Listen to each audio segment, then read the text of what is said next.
barokah, tambah lemu. Yang ada kenapa ya kalau misalnya setiap kali sahur, setiap kali puasa itu nggak pernah badan tuh makin kurus. Contohnya aku aja makin kesini makin kesini. Nanti tahun depan kalau ada sahur bisa-bisa penuh kayaknya ya satu kamera ya. Tapi tenang, apapun berat badan Anda, gimana pun cara makannya ketika puasa, yang pasti ada sesuatu yang membuat kita berenergi dan juga bahagia. Siapa ibu-ibu? Pertamina, my energizing you.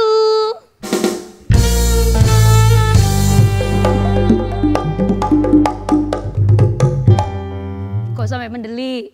Lapo, arek musik sik cilik mendeli. Ibu-ibu. Oi. Ibu-ibu. Oi.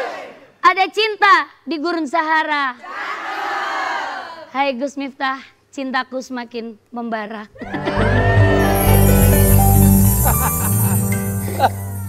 Ke Surabaya beli burung cendrawasih. Kamu wanita kok ngeyel sih? Burungnya burung dara, makannya paku. Apa itu? Sebetulnya yang membara itu adalah cintaku. Melaku neng Sydney. Moga-moga dadi anak beneh. Asik. Alhamdulillah Gus Miftah sepatunya anyar neh. Ya. Aku ki. Ibu-ibu delok sepatune. Ibu ini lho Gus. Sing tak delok sepatune. Ada roti di makan Anda. Cakep. Sorry ya, aku kaya.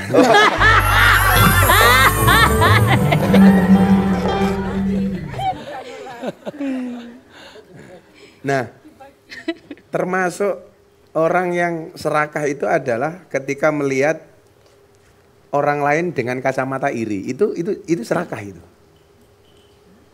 Ono sepatune anyar meneh dirasani. Itu bagian tidak qanaah. Serakah. Kademen mangan paku. Bar mangan paku terus mangan kare. Artinya? Apa kuwi? Pancen derajatku kere ya.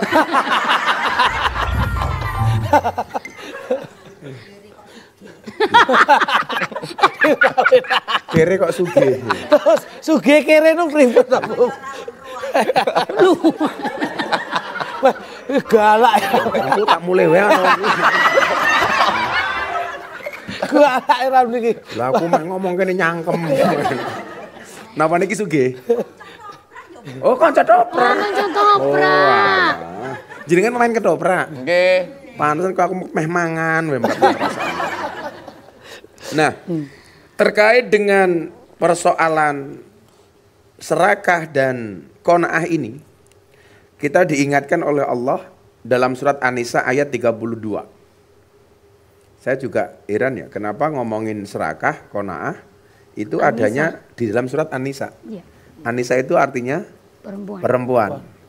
Apakah mungkin yang selalu serakah itu adalah perempuan? Kan saya tanya apakah mungkin? Langsung jawab durung mesti. Ibu ini ku anu kok, Bah. Saya nesunan.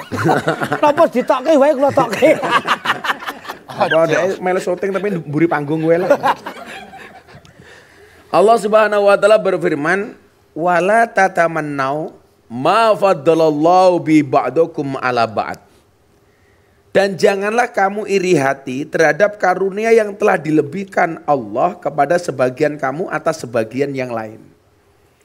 Jadi kan Allah punya hak prerogatif. Saya dikasih sepatu baru, kamu sepatu lama, itu kan urusannya Allah. Ibu dikasih wajah lebih cantik daripada temannya, itu kan haknya Allah. Dan artinya apa pemahamannya? Ketika seseorang menghina kita, itu ya berarti menghina ciptaan Allah. Atau ketika seseorang memuji, itu sebenarnya dipuji adalah Allah. Maka ketika kita dipuji, atau sebaliknya kita juga dihina, cukup jawab saja dengan kalimat hadza min fadli Rabbi. Ini semua dari Tuhan. Hadza min fadli Rabbi. Kayak ibu-ibu kalau pengajian Gus Miftah, wow. Saya cukup menjawab, faktanya memang seperti itu. Hadza min fadli Rabbi. Jadi kita nggak boleh iri. Nah, sifat iri itulah yang kemudian menjadikan kita menjadi tidak qanaah. Harusnya kalau kita mau qanaah apa? Kita fokus kepada yang kita miliki, tidak usah fokus kepada milik orang lain. Karena nggak akan ada selesainya, Bu. Ibu-ibu merasa kurang mancung, tambah suntik 3 cm, lihat temennya 5 cm, pengen nambah lagi 7 cm. Akhirnya berlomba-lomba memancungkan hidung. Sini suntik silikon, sini solikin, terus gitu kan. Malah bahaya, Gus. Lah bahaya piye? Bojo kula ndek wingi pengen suntik silikon benirunge bangir to. Iya. Lah kok seminggu obatnya melorot ning lambe ngene. Berarti sing bangir cangkeme. Akhirnya sing bangir mah lambene. Itu berarti oleh bojomu langsung untuk gelar Napa, Pak? MSc. Napa niku? Merongos sak cangkeme. Nah, lirijali nasibum mimaktasabu walin nisa'i nasibum mimaktasaban. Karena bagi laki-laki ada bagian dari apa yang mereka usahakan, dan bagi perempuan pun ada bagian dari apa yang mereka usahakan. Kemudian was'allah min fadlih, mohonlah kepada Allah sebagian dari karunia-Nya. Innallaha kana bikulli syai'in alima. Sungguh Allah Maha mengetahui segala sesuatu. Dari ayat ini kita belajar bahwa mensyukuri apa yang kita miliki itu jauh lebih nikmat, lebih indah dibandingkan angan-angan apa yang dimiliki oleh orang lain. Maka fungsi qanaah itu ada 2. Yang pertama adalah fungsi stabilisator dan yang kedua adalah fungsi dinamisator. Kalau telur ini jelas fungsinya. Fungsi kalkulator. Lek bojo kula nika fungsi kalkulator niku. Apa? Kalkulator. Kalau kalkulator kan bisa dilihat hitungan. Kalau kalkulator Wis dledek sing rembes. Kalau ini jelas fungsinya wajahnya wajah kalkulator. Lan apa, Pak? Kakean petung. Fungsi qanaah yang pertama adalah sebagai stabilisator. Itu artinya apa? Seorang muslim yang memiliki sifat qanaah akan selalu berlapang dada. Berhati tentram, merasa kaya dan merasa cukup. Dan bebas dari keserakahan. Ini namanya stabilisator. Apa, Bu? 1, seorang muslim akan merasa qanaah dan berlapang dada. Makanya saya pesan sama ibu-ibu, kalau mau tidur, bukalah dada lebar-lebar. Maksudnya berlapang dada itu jerone orang ngene, malah bayang ngene. Wah, jenengan kalian bayang nih.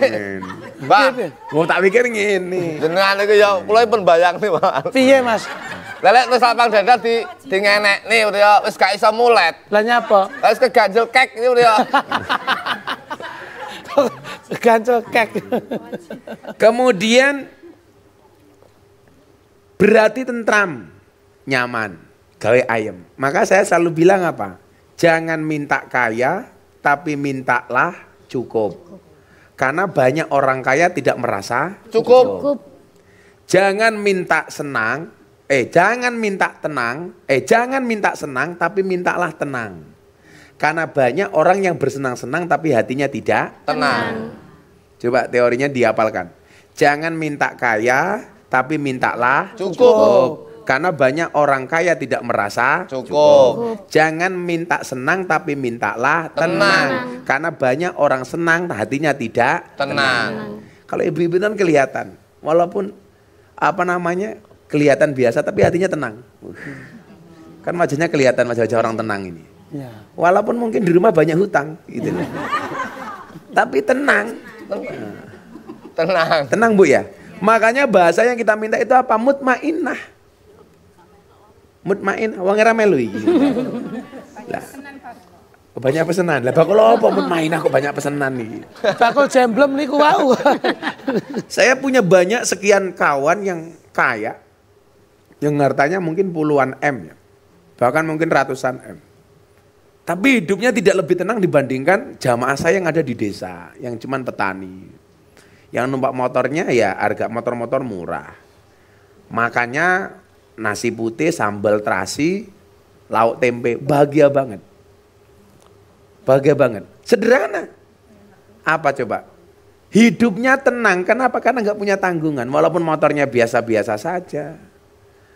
Makanya cuma sambal sama tempe. Tapi sertifikat semuanya di rumah. Ini yang kaya. Kadang-kadang nongkrongnya di mall. Mobilnya mahal.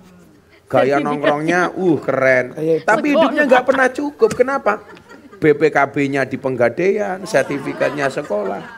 Kan banyak di antara kita ini menyekolahkan BPKB. Maka yang pinter bukan orangnya tapi BPKB-nya. Nah, termasuk sing guyune Banten niku nggih BPKB-ne pun mlebu niku.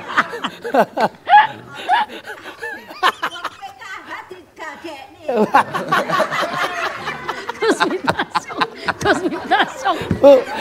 Niku mesti anu. sampai namanya sinten? Oh, iki sing terkenal ning SD mbiyen. Ini. Bu Budi. Daripada stres mikir Bu Budi, kita akan kembali setelah yang satu ini. Kita akan kembali di sahur bareng Gus Miftah. Ayo dulu tambah barokah.